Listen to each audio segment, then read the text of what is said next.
ईश्वर प्राप्तीचा मार्ग खरी तळमळ आणि संपूर्ण शरणागती. नुसता विषयाचा त्याग केल्याने ईश्वराची प्राप्ती होत नाही.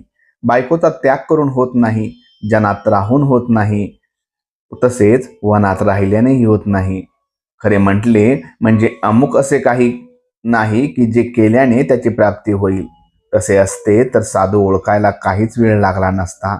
संत हे यापैकी काही करीत नाहीत. काही प्रपंच करतात तर काही वनात राहतात.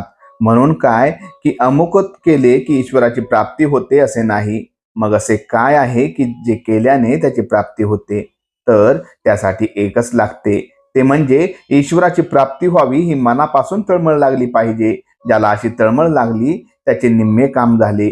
ज्याप्रमाणे मोठी इमारत बांधण्यासाठी तिचा पाया अगोदर बळकट असावा लागतो, त्याप्रमाणे खरी तळमळ लागली म्हणजे पुढले कार्य व्हायला फार अवघड पडत नाही आणि हे व्हायला भाग्य लागते. तळमळ लागल्यावर सर्व भोगाचा त्याग करावाच लागतो असे नाही. आपण रामाचे आहोत असे आपल्याला मनापासून वाटले पाहिजे आणि त्याला शरण जाऊन आपण त्याचे आहोत असे वागले पाहिजे. म्हणजे मनाने त्याचे झाले पाहिजे असे करण्यानेच प्रपंच बिघडेल असे वाटते का? आपण नोकरी करतो त्यावेळेस अंमलदाराबद्दल आपले चांगले मत असते का? तो आपल्याला मनाने आवडत नसूनही आपण देहाने त्याचे काम करतोच की नाही? जसे आपण मनाने रामाचे आहोत असे ठरवून देहाचे प्रपंच करावा म्हणजे प्रपंच न बिघडता उलट चांगला होतो. कारण आपण त्याला शरण गेलो. ज्याला त्याची लाज असते. बिभीषण रामाला शरण आला तेव्हा त्याला मारून टाकावा असे बाकीच्यांनी सांगितले तरी रामाने सांगितले की जो मला शरण आला त्याचे रक्षण करणे माझे काम आहे.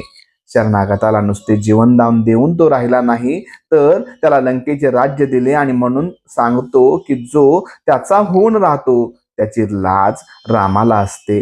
माझ्याकडे इतकेच येतात, पण एकाने जरी मला रामाची प्राप्ती करून द्या असे विचारले का? मी आलो आहे. तो काय तुमचे विषय पुरविण्यासाठी?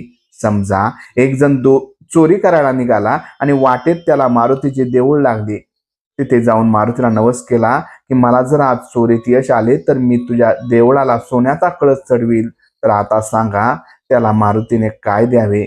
त्याने त्याच्या नवसाला पावावे असे तुम्हाला वाटते का? जर नाही तर तुम्ही विषय मागितले आणि मी दिले नाहीत तर मला का दोष देताय?